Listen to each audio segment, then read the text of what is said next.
Lucky ভাস্কর cinema নিয়ে বর্তমানে আলোচনা তুঙ্গে। কি আছে आइए शुरू সিনেমাটিতে? करें।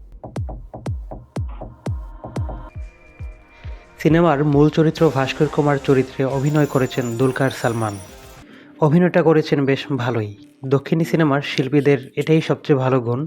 অভিনয় যতটুকু দরকার ঠিক ততটুকুই করেন, তার কমও না বেশিও না। पर क्यों?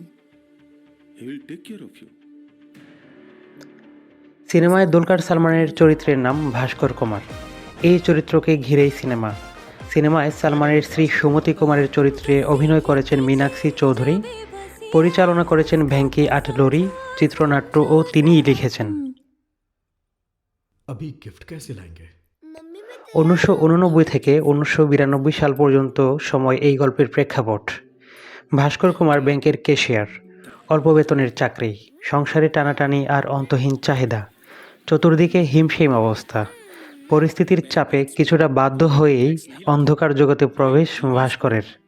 ব্যাংক শেষে ভল্টে দৈনিক টাকা জমা না রেখে সেই টাকায় অনৈতিক বিনিয়োগ করে সে।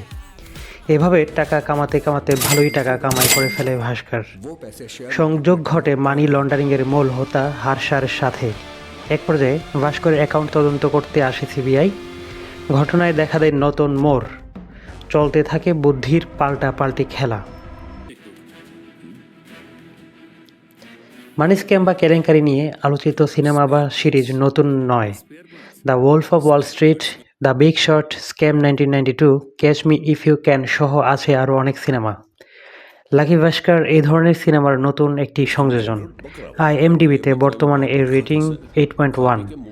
ছবিটি ঠিক গ্রেট না হলেও যতটুকু হলে আপনার দেখে মনে হবে বাহ চমৎকার, সিনেমাটা ঠিক ততটুকুই। तुम्हारी एक बात अच्छी लगी।